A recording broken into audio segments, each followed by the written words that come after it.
Ladies and gentlemen, welcome to the main event. Introducing Carissa Breen Industries. Let's get ready to launch!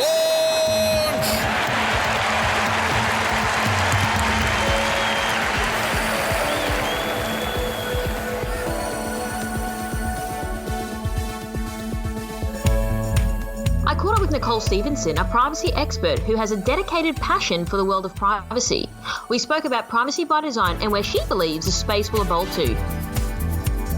Nicole, I am so excited to have you on my podcast today because I have been following you online. I know that you have quite the extensive career in privacy. So I'd like to understand more about your journey within this space. Okay, well, I began my career in Canada. If you couldn't tell by my accent, I was fresh out of university and I was very privileged to receive an internship with a privacy regulator. And after just a few weeks in what I thought was a really interesting public policy space, I was pretty much hooked. And so I spent the next roughly 10 years of my career in that same kind of environment, working on developing or implementing privacy legislation, so having that on-the-ground leadership focus, and then the regulatory oversight space where I had the opportunity to review what government bodies were doing with personal information and provide assistance to those who were struggling and try to deal in a meaningful way with complaints or concerns raised by the community. And then I think operating in that sort of operational and oversight space early in my career gave me really huge insight in terms of how public policy around privacy ought to be created and about the importance of including community expectations in any efforts to set rules around how we govern, and particularly whether it's our governments, our cities, our industry. But in terms of managing personal information, that community component became really relevant to me. Mm-hmm. So in more recent years, I've been running a boutique privacy consultancy that's based in Queensland. And I actually find this work to be immensely rewarding. I now have time, actually, to volunteer within this industry and give back to it where I can. So look, at risk of being too long-winded, I must say that I'm really fortunate to have found a career that offers so much variation and so many pathways, because I'm always learning something new and finding that new privacy rabbit hole to dive down. Okay, cool. So, you spoke about rewarding career. Can you dive into a little bit more about what that means? Do you mean more rewarding on the community side of things and you feel that you're giving more back because you're not working as so many hours? Oh, look, I don't think it's about the amount of hours worked. I think it's more about the quality of what I feel I'm able to contribute. So when you work, say, in an embedded public policy space, say you're working within government, working on particular projects, that's your job and your focus is there. And I'm finding now that being in my own consultancy gives me a little bit of flexibility and a little bit of freedom in terms of the kinds of projects that I'm involved in, as well as the ability to volunteer in spaces that I find really interesting or areas that I think would benefit from having a little bit more visibility from a privacy perspective. So an example of something that I find really rewarding is the area of digital policy, and that's associated with a charity that a colleague of mine runs in the US and Canada, and it relates to the protection of children in online spaces and the digital policy that's associated with that. So there are privacy considerations, security considerations, trust and safety considerations, all bundled up in one. And I have the opportunity to volunteer in that area in an advisory capacity. And that I find rewarding because as a mom, it matters to me what happens to the personal information of my children online. But it's not an area that I typically am able to work in because my projects take me on a different tangent.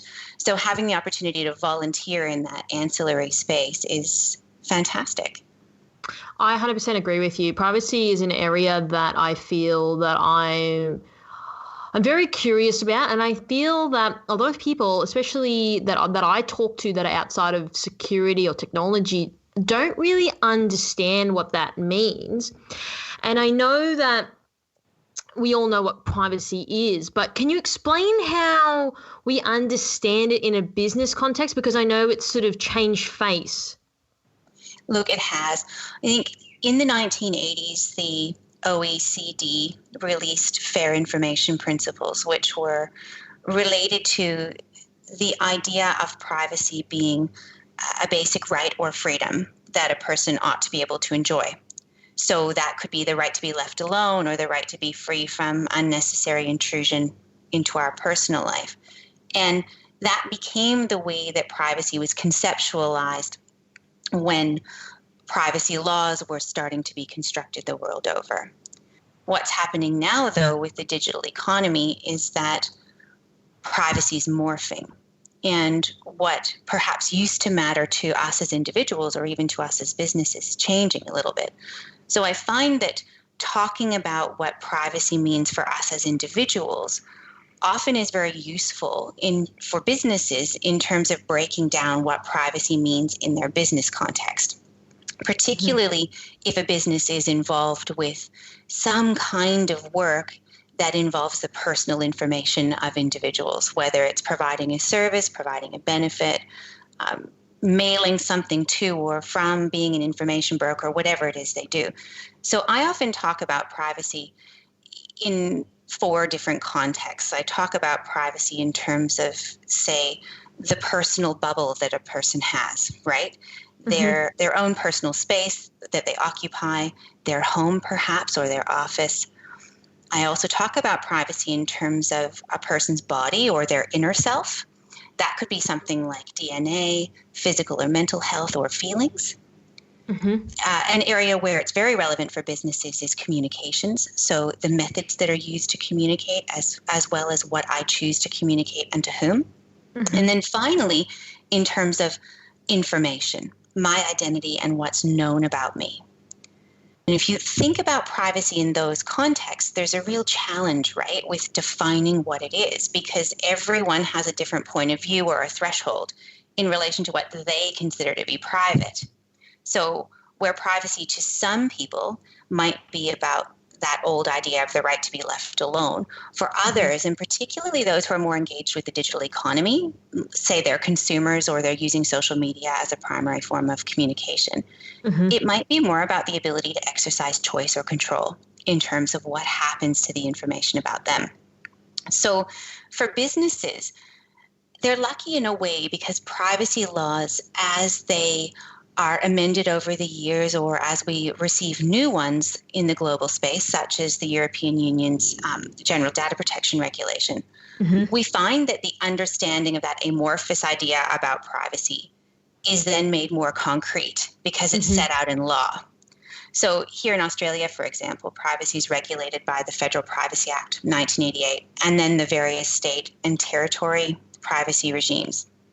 And if we consider then that those laws reflect the way in which that concept of privacy that I just talked about, like our rights and freedoms and civil liberties, has been made understandable, how it's defined, how we can act on it, then we sort of have a slightly simple but relevant way of describing privacy, which is that it's about protecting personal information in accordance with the fair information principles that underpin our laws. And if businesses look at privacy that way, that it's a thing they can do as opposed to an amorphous concept, I find that to be very helpful. Do you think that businesses, well, Australian businesses, are actually looking at that way, or do you still feel that there is a lot of ambiguity around the changing face of privacy? Oh, look, I think sometimes there is ambiguity. I think sometimes that's because individuals within a business are looking at privacy from a personal perspective as opposed to from the perspective that the rules set out. So, for example, the privacy rules in Australia talk about how personal information must be managed throughout its life cycle. And that's going to include things like having transparency of information handling practices. It's going to set requirements for or limits on collecting, using, and disclosing personal information. It's going to describe requirements in relation to storage and security of personal information. It's going to allow members of the community access to and correction of their own personal information. There may be rules around anonymity. There will be a mechanism for a person to complain about how their personal information is treated by the business. Mm-hmm. And then, of course, there are those data breach handling and notification requirements. And I do see that businesses are focused a lot on data breach handling and notification. And when they think of privacy, that's what they often think of. But the areas that I've described just now, such as transparency and limits on collection, use, and disclosure, those are equally relevant components of privacy protection. No, you're 100% right. And I think perhaps maybe because of the new regulation that came in, people will be getting pinged by the government if they are in breach. So maybe there has been a focus on that because of that reason. Maybe that's a driving factor. But I'd like to jump into, now you spoke about the life cycle. Now, privacy by design, this is still a new concept that companies are slowly adopting. Can you talk me through about how you go about getting an organization to incorporate this within their privacy strategy? So would you believe that privacy by design is not actually a new concept? It was first coined in the 1990s by a lady named Dr. Anne Cavoukian. And this was during her tenure as the Privacy Commissioner of Ontario in Canada. And at the time, it was a revolutionary way of thinking because it required that the status of privacy, that being the protection of personal information through its life cycle, be elevated within government and organizations, and elevated to a point where it would become a critical touchstone at all stages of a project or an initiative or a policy or a new technology or whatever it is that you're doing that involves personal information. And essentially, it's about building privacy in, as opposed to bolting privacy on as an afterthought or a remediation measure right after things have gone terribly wrong. But it's more than just that. It's about privacy becoming part of the ethos of an organization. It's a way of thinking as opposed to just being a compliance exercise. Now, I think the rollout of the EU General Data Protection Regulation, which is heavily focused on privacy by design and by default, has definitely brought Dr. Cavoukian's work into the mainstream. But outside of the GDPR, we can see and have seen for a number of years in the privacy profession some micro examples of privacy by design all over the world, such as wherever privacy impact assessments are required by law or heavily encouraged by regulators, that's privacy by design. Or where companies have the foresight to appoint a chief privacy officer, where their role is tasked with ensuring that privacy visibility is there, that privacy awareness is there, and that there's a vetting of the various directions companies might wish to take in terms of personal information. But to get back on track in terms of your question, I think privacy by design requires a strategic commitment to see that it's done, to see it through, to have some pretty frank conversations about what happens to personal information and whether that's good enough. So it's as much about building a culture of privacy as it is about completing privacy compliance-related tasks. For the uninitiated, I often would ask the following questions as a starting point.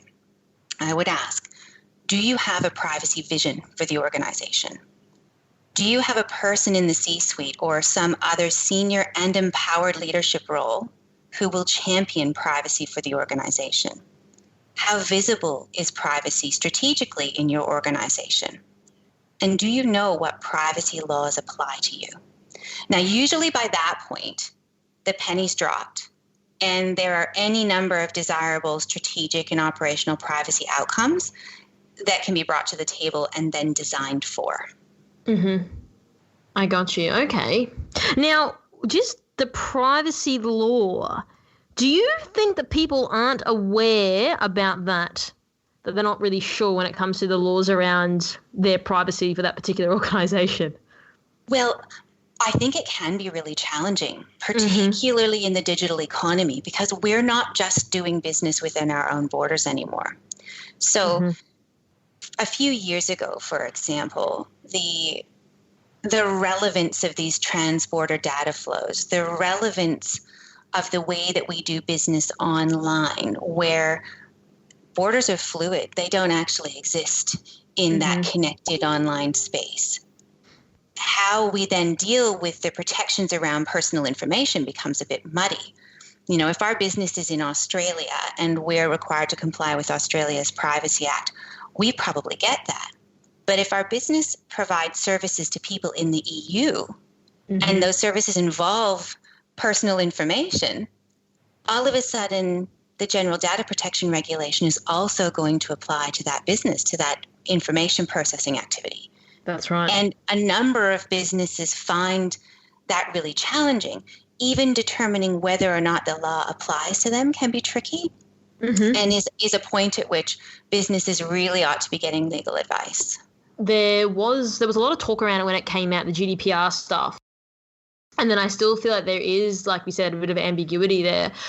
But hopefully over time we'll be able to see that gap closing, because people in the security industry in particular are making that quite prominent within our industry.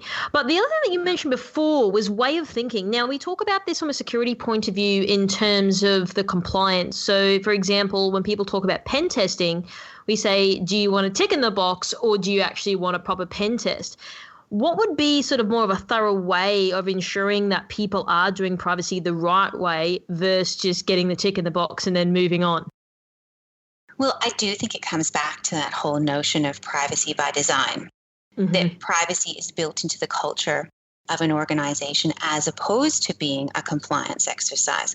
And this is something that I raise probably until I'm blue in the face. I think without having that cultural component and that true buy-in at the strategic level of an organization, privacy is not going to be done successfully. I think it requires understanding on the part of the employees in the organization about what may constitute, for example, a privacy risk. It involves understanding even things like what types of personal information you deal with in your business context. So I talked about this recently, actually, at a security event. There's often a misunderstanding about privacy versus security. And there's the idea that, all right, well, if we have secured our data broadly, then we have privacy taken care of. And I don't think this is quite true, because privacy is a much bigger topic, and it's about the protection of personal information, not all data, the personal stuff, within the context of its whole life cycle. So from the moment it's brought into an organization to be stored, used, collated, shared, disclosed in some other way, that is part of the information life cycle, right? It's not just about the security component. Privacy also relates to the expectations of the community that you serve.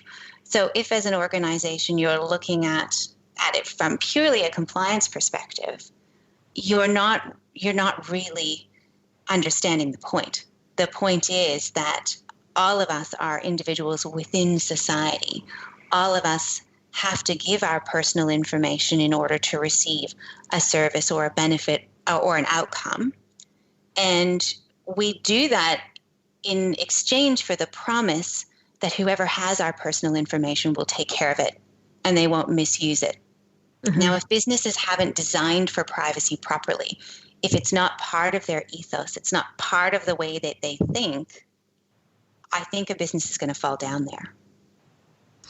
No, you're very right when you talk about that, because I think it is, I guess, even from a security point of view as well, like it's a similar mindset, it's a similar type of thinking. But it should be noted that just because everything's secure, privacy is it has its own section, so it needs to be looked at in a different way. But just moving along now, where do you sort of see the privacy space evolving, considering most companies nowadays are being deemed as tech companies and things are all digital and are online? Where do you sort of see that becoming potentially an issue in the future? Okay, so full disclosure, privacy is a big deal to me. And the protection of personal information and the governance that underpins that, that's my career. It's my bread and butter. But it's also something that as a human, I'm passionate about. It's the human side that I think our companies, our governments, and our organizations are becoming more alive to now. And I think the attention paid to privacy is perhaps less about companies using or selling tech and more about the fact that there's a common currency. Some might even consider it fuel for the operation of these companies. And that's personal information. That's the data of you and me. That's our contact information, our education details, our preferences. It's our shopping history, our web browsing patterns. It's how much money we make and what we do with it. It's whether we have a mortgage, whether we have insurance or a health hiccup that might prevent us from accessing that insurance. It's the details of our faces. Or even for those of us who are budding genealogists, it's the DNA that we've supplied to Ancestry.com. So I think we're going to see privacy operating alongside other complementary disciplines in a much more obvious and deliberate way as the digital economy evolves. I see privacy and cyber holding hands for sure, as well as data ethics and trust. So as an example, the Australian government, through the CSIRO, currently has a discussion paper out that's focused on artificial intelligence and machine learning and how these advances in technology can be underpinned by a robust ethics framework. But to have such a framework, those with expertise in privacy, in security, in data ethics, trust, and a number of other niche disciplines are going to have to weigh in. So I think it's an exciting time for privacy for sure. It's also one where a number of privacy professionals, myself included, are really feeling the weight of our responsibility. And what do you mean by feeling the weight in terms of what's sort of on the horizon for you guys, or more about that the workload, or? No. So the weight of responsibility in this context is there's a lot happening, right? In the space where personal information is at stake.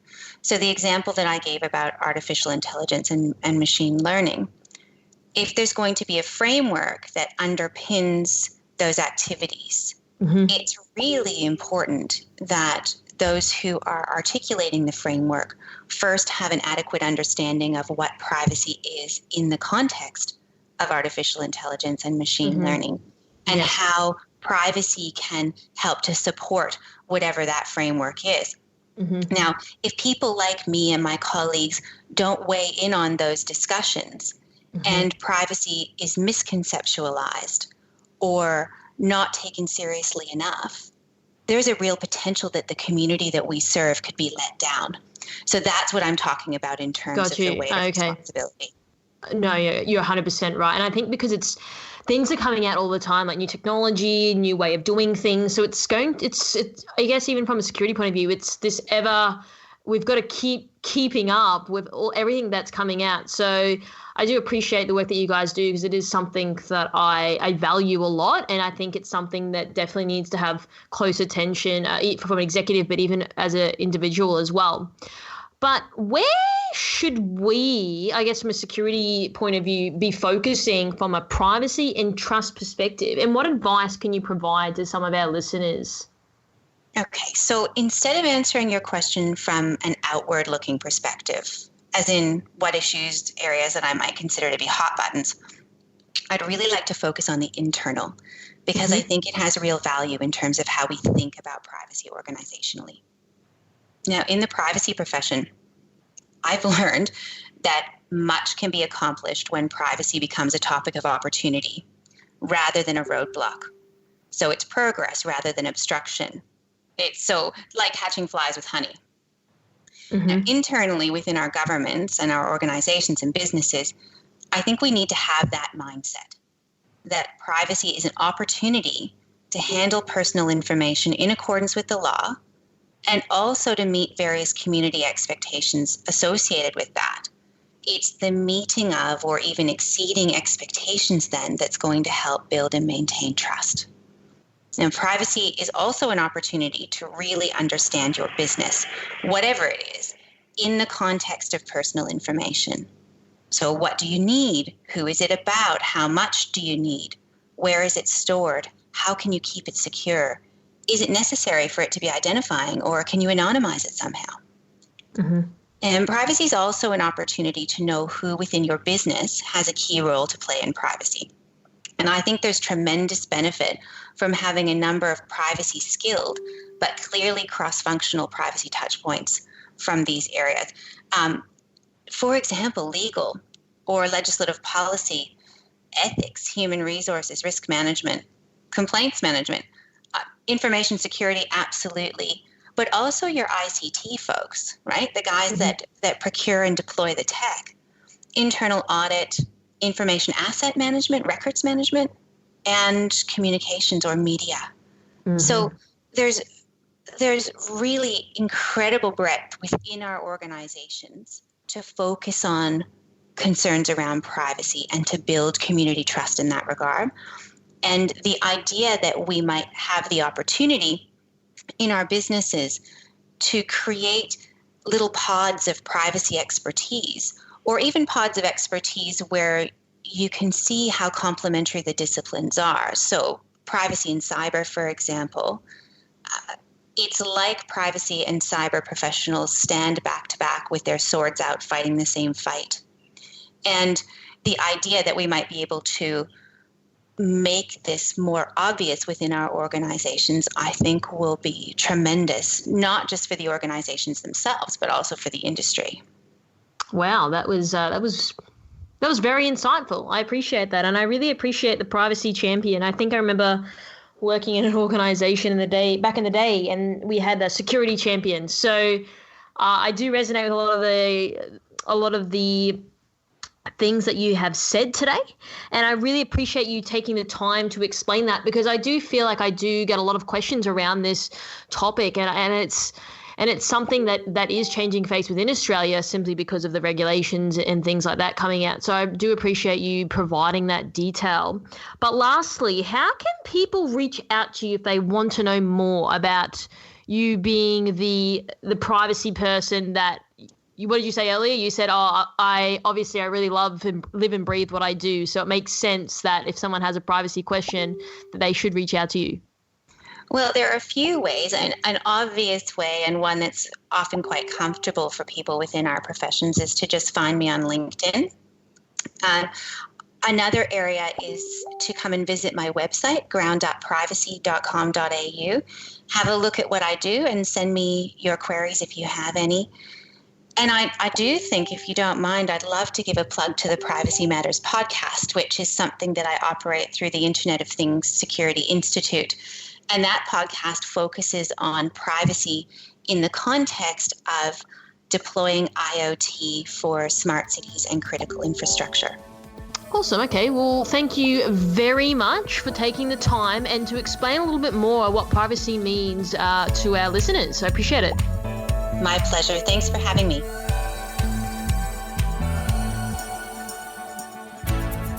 Thanks for tuning in. We're looking forward to bringing you frequent snippets of what's happening in the security and emerging tech industries. If you think there's someone I should be speaking with, even if it's you, reach out to media@carissabrianindustries.com and we'll try to make it happen.